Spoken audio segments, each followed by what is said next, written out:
Hi y'all, welcome and welcome back to this video on John Locke and the social contract. When we talk about democracy, human rights, and government by the people, we are walking in the footsteps of John Locke. Writing in the 17th century in England, Locke transformed social contract theory from a defense of authority into a defense of liberty.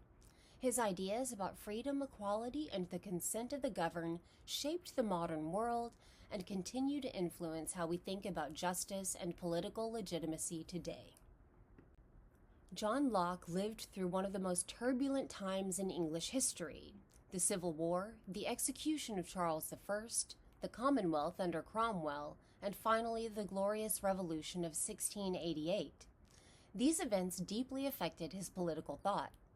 Where Hobbes saw human nature as fearful and self-interested, Locke saw human beings as fundamentally rational and moral, capable of cooperating through reason and shared understanding. Locke's most famous work, Two Treatises of Government, published in 1689, was a revolutionary defense of limited government and individual rights. While Hobbes argued for an all-powerful sovereign to preserve order, Locke argued that government's only legitimate purpose is to protect the natural rights of its citizens: life, liberty, and property. If a government fails to do so, the people not only may, but should resist it. Like Hobbes, Locke begins with a thought experiment. What are people like before there is government? His answer is far more optimistic. In the state of nature, human beings are free and equal, guided by natural law, which teaches that no one should harm another in their life, health, liberty, or possessions. This state is mostly peaceful. People can coexist through reason and moral understanding. But it is also insecure. Without a shared authority to resolve disputes, even reasonable people can come into conflict. This insecurity, rather than fear or chaos, is what leads people to form societies. The goal is not simply to escape danger, as Hobbes claimed, but to make life safer and more just by establishing a neutral authority that protects everyone's rights. Perhaps Locke's most important contribution to political philosophy is his idea of natural rights. These are rights that belong to all human beings by nature, not granted by governments or kings. They include the rights to life, liberty, and property, and they set moral limits on what any government can rightfully do. According to Locke, when individuals enter into a social contract, they agree to form a government that will secure these rights. In doing so, they give up only one power: the personal right to enforce natural law on their own.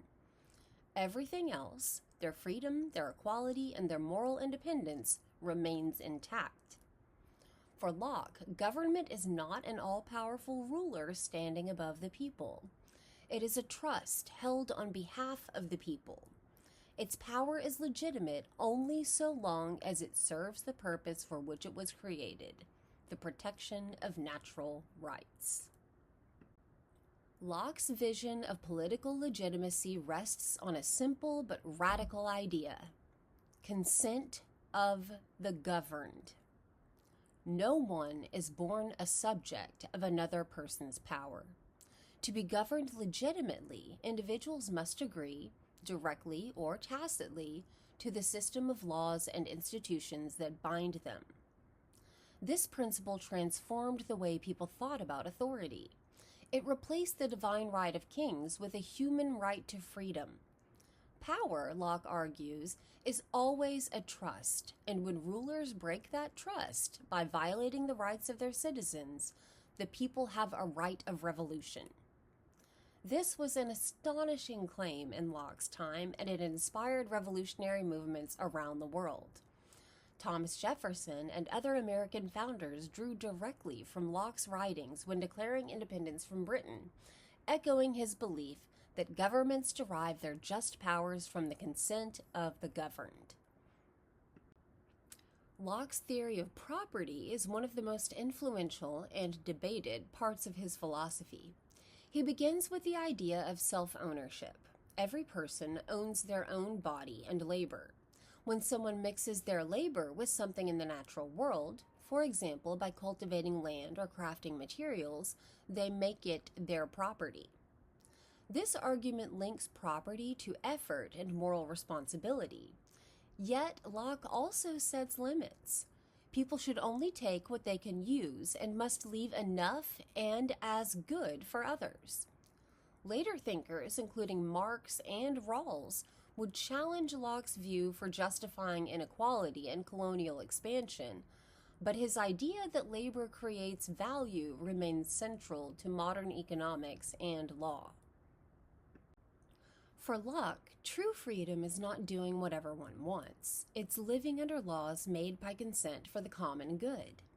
The end of law, he writes, is not to abolish or restrain, but to preserve and enlarge freedom. In this sense, Locke redefines liberty. Law is not the enemy of freedom, it is its guardian. By agreeing to live under shared laws, citizens protect themselves from the arbitrary power of others. The rule of law becomes the foundation for both peace and liberty. Locke's ideas became the cornerstone of liberal democracy. His defense of equality, consent, and limited government helped shape modern constitutions and human rights.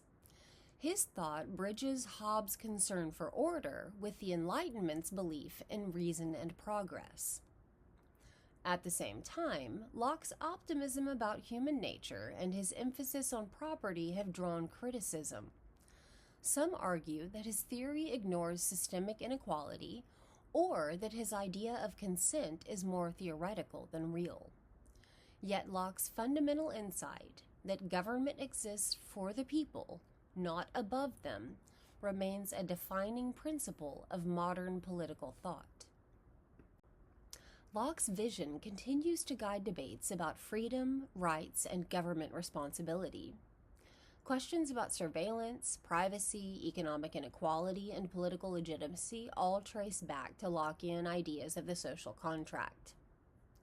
When we ask whether governments respect our rights, whether laws are just, or whether power can be taken back by the people, we are still engaging with Locke's legacy. His message is clear. A legitimate government must be one that protects, not endangers, the rights of its citizens. Locke's two treatises of government transforms the social contract from a theory of submission into a theory of empowerment. Where Hobbes saw obedience as the price of peace, Locke saw freedom as the purpose of government. His belief that reason and consent can create just societies continues to inspire modern political life. Locke teaches us that liberty and order are not enemies, but partners, and that a government's true strength lies in its ability to protect the natural rights of all people. All right, y'all, that's all for now. If you're interested in more videos on social contract theory, philosophy, and ethics, check out the videos posted on our channel. Thanks for watching. Have a great day.